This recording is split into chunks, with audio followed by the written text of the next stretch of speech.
Every single week, millions of people walk into the grocery store with good intentions and walk out with a cart full of products that are quietly working against them, and the worst part is they have no idea it's happening. Because the food industry has spent decades perfecting the art of making bad choices look like good ones.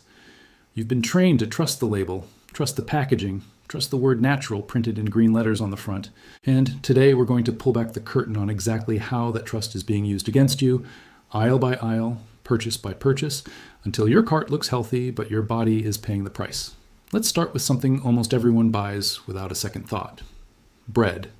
Walk into any grocery store and you'll see loaves stamped with words like wheat, multigrain, or made with whole grains, and your brain immediately files that loaf under healthy. But when independent labs have tested some of the most popular bread brands in America, they've found something disturbing hiding inside. Potassium bromate, a compound banned in the European Union, China, and Canada because of links to cancer in animal studies, yet still legal and present in some American loaves because it makes dough rise faster and look fluffier on the shelf. Then there's azotocarbonamide, a chemical also used in yoga mats and shoe soles to create that spongy texture, added to bread to bleach the flour and speed up production. The brands that use these shortcuts are rarely the obscure ones. They're often the same loaves sitting in your pantry right now, the ones with cartoon mascots and decades of brand trust built on nostalgia rather than ingredients. The lesson isn't that bread is evil, it's that the label on the front of the package and the actual list of ingredients on the back are often telling two completely different stories. And the only way to know which bread is actually safe is to flip it over and read past the marketing. That same trick, the gap between the front label and the back list, is exactly how breakfast has become one of the most quietly dangerous meals of the day. Think about what a typical American breakfast table looks like. Cereal, flavored yogurt, a granola bar, maybe some orange juice. Each one of those products on its own presents itself as wholesome, energizing, family-friendly. But when you start reading ingredient panels closely, you find synthetic dyes like Red 40, Yellow 5, and Yellow 6. Dyes that have been linked in multiple studies to hyperactivity in children and that several European countries require to carry warning labels.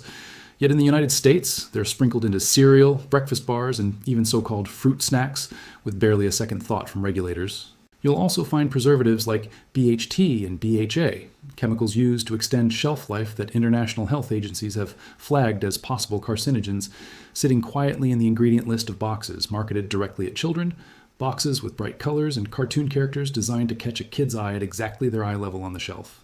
And when you look at sugar specifically, this is where breakfast cereal becomes almost indefensible. Some of the most popular children's cereals contain more sugar per serving than a serving of ice cream. And because serving sizes on the box are often unrealistically small, the actual bowl you or your kids pour in the morning frequently contains double or triple the sugar the label implies. A food that's marketed as fuel to start your day is, in many cases, closer to dessert dressed up in a health costume. Now, let's talk about something that feels like the ultimate safe choice. The product people reach for specifically because they think they're being smart: olive oil. Extra virgin olive oil has built an entire reputation around heart health, Mediterranean diets, and purity, and bottles proudly display extra virgin, cold pressed, and product of Italy, as if those words guarantee authenticity. Here's the uncomfortable truth. Multiple independent investigations and lab tests over the years have found that a significant percentage of oils labeled extra virgin sold on store shelves don't actually meet the chemical standards required to earn that label. Some have been diluted with cheaper refined oils like canola or sunflower oil. Some are labeled as a product of Italy simply because they were bottled there, when the olives themselves were grown and pressed in an entirely different country, sometimes under far less rigorous quality controls. This isn't a rare scandal. It's an industry-wide problem serious enough that food fraud investigators have specifically flagged olive oil as one of the most commonly counterfeited food products in the world. So when you're paying a premium price believing you're protecting your heart, there's a real chance you're paying for something far less pure than what the label promises. And the only real way to protect yourself is to look for third-party certification seals and to be skeptical of suspiciously cheap bottles claiming to be extra virgin, because genuine cold-pressed olive oil is expensive to produce, and a bargain price is often the first clue that something isn't right. While we're talking about liquids you trust without question, let's address bottled water, because this might be the single biggest illusion in the entire grocery store. The entire bottled water industry is built on a simple psychological trick, convincing you that water in a plastic bottle is cleaner, safer, and more pure than what comes out of your tap.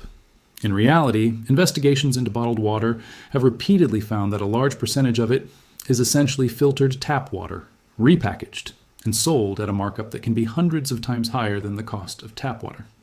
But the bigger issue isn't the marketing, it's what's inside the bottle itself. Research has increasingly shown that bottled water contains microplastics, tiny plastic particles shed from the bottle itself, especially when bottles sit in hot delivery trucks or direct sunlight for extended periods before they ever reach the store shelf.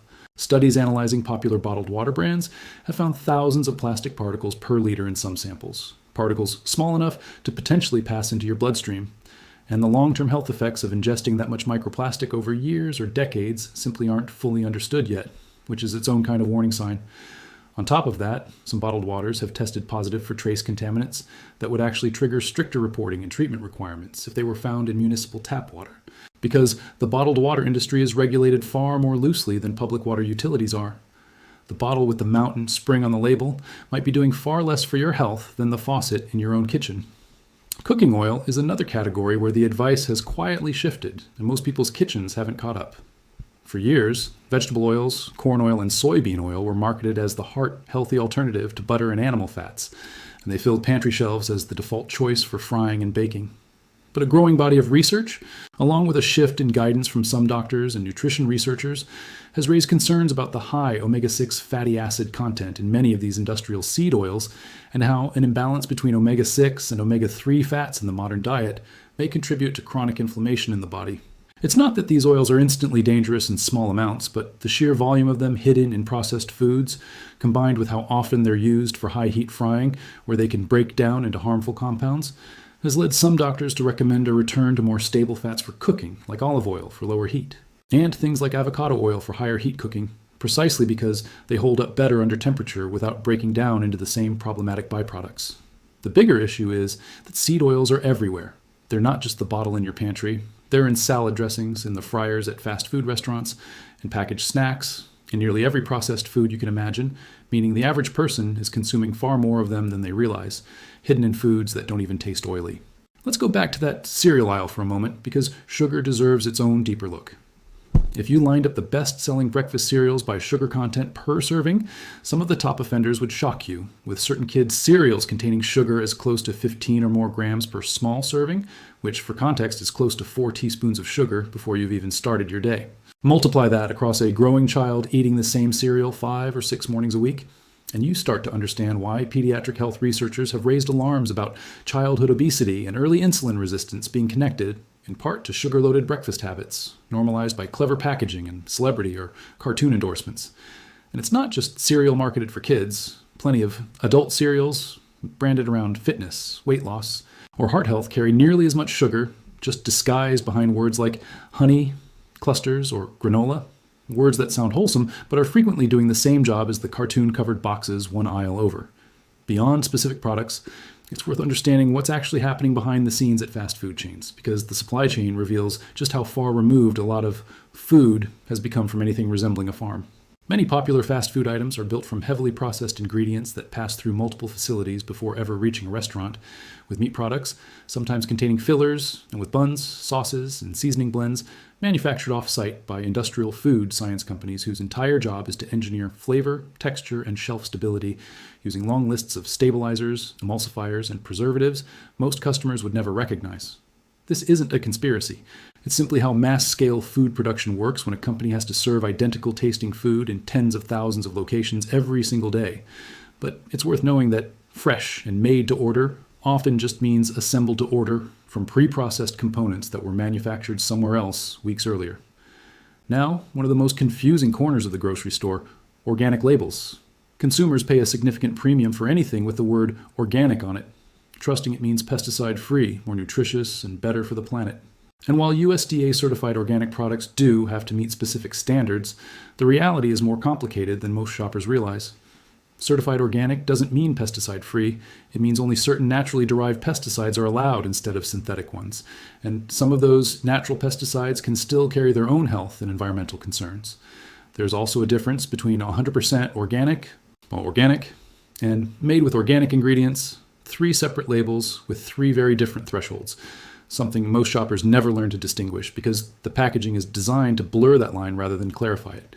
And large-scale industrial farms have increasingly entered the organic space, meaning some organic produce today is grown using massive monoculture farming practices that look nothing like the small family farm imagery used in the marketing.